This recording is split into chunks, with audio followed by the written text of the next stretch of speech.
මීට පෙර ලොවීනාහිදී.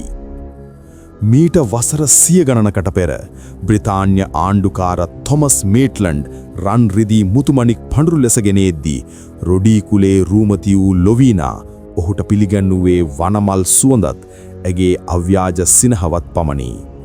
සුදු පාලකයෝ එන්නේ අපේ දේවල් අරගෙන යන්න මිසක් දෙන්න නෙවෙයි යනුවෙන් ඇගේ පියා හීන් බණ්ඩාදුන් දැඩි අවවාදය මැද වූද ඇය මේට්ලන්ගේ දෑස් තුළ වූ අසීමිත කරුණාවට පෙම් කළාය.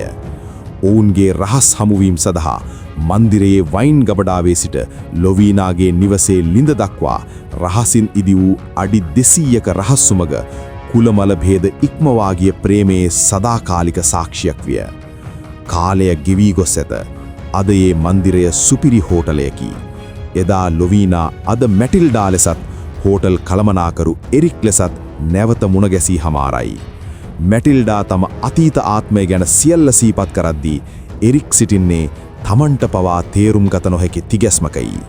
තම පෞද්ගලික පුරුදු පවා මැටිල්ඩා දන්නේ කෙසේදයි සිතාගත නොහැකිව ඔහු අන්දමන්ද වී සිටී. දැන් ඔවුන් දෙදෙනා සිටින්නේ වසර 100 ගණනක් වසා දාමා තිබූ ඒ රහස් උමගෙහෙ දොරටුවා බියසය. මැටිල්ඩාගේ පැමිණීමත් සමග පොළොව යට සැගවුණු අතීතයේ දෝංකාරය නැවත අවදිවන්නට පටන්ගෙන ඇත. ඒ තාත්තට මේ රහස දැනගන්න ලැබුණොත් බය වෙන්න එපා. මේක මගේ මන්දිරයේ බිත්ති අතරත් මේ පස් යටත් සදහටම රහසක් වෙලා තියෙයි. අද එතෙන් සිට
ලොවීනා, ඔයාද පරක්කුයි.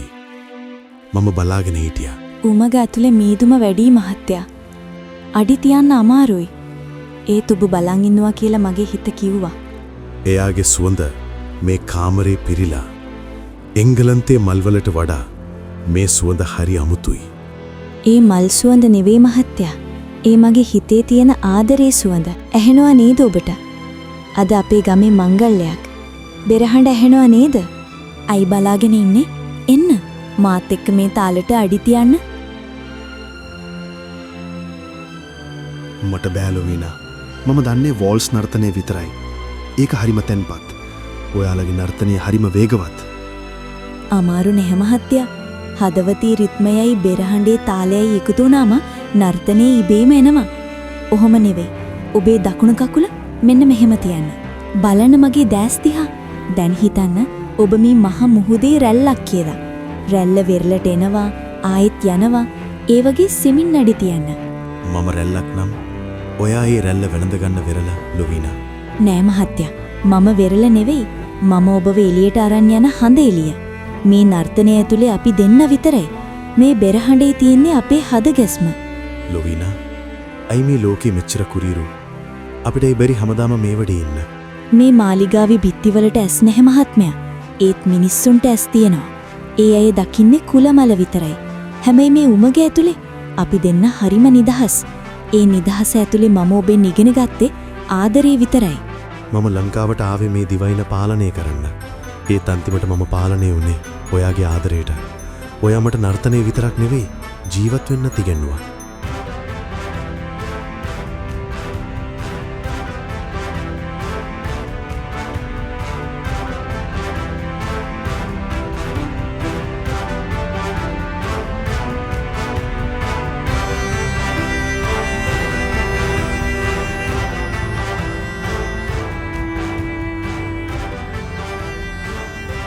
ආයෙත් දවසක බෙරහඬ ඇහෙද්දි මම උමග දිගේ එන්නම්. ඒ වෙනකම් මගේ මේ නූපුරේ සද්දය ඔබේ හිතේ තියාගන්න.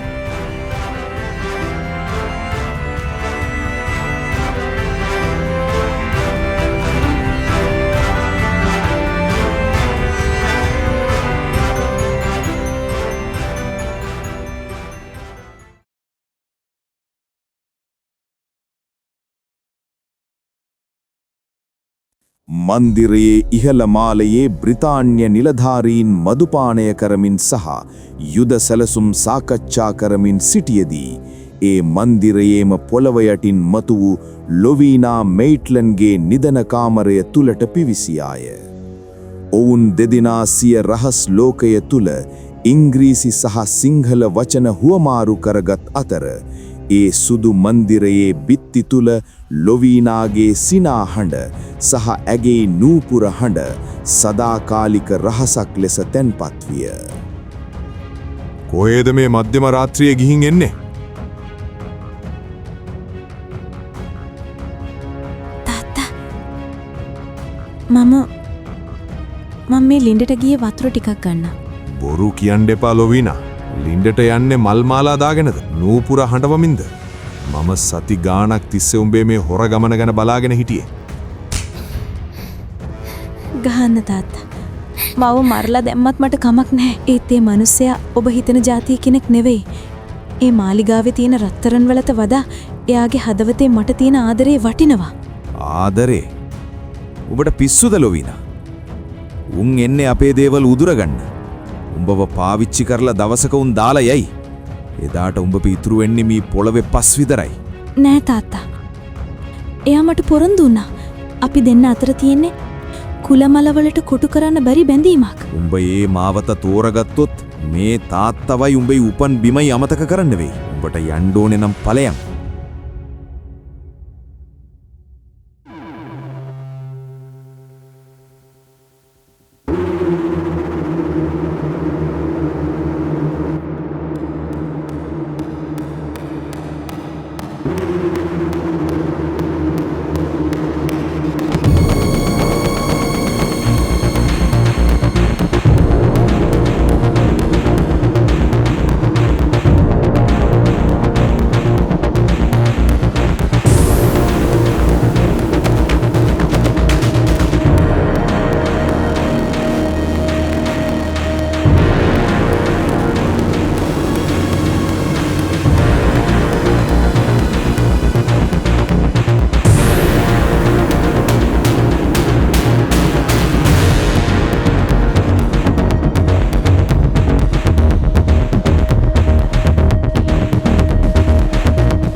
ලොවීනා සහ මෙයිට්ලන්ඩ් ඔවුන්ගේ ආදරේ ඉතිහාසයේ ලියවුණේ රහසක් විදියට වුණත් ඒ රහස අදටත් මවුන්ට් ලැවීනියා මන්දිරේ බිත්ති අතර ජීවත් වෙනවා.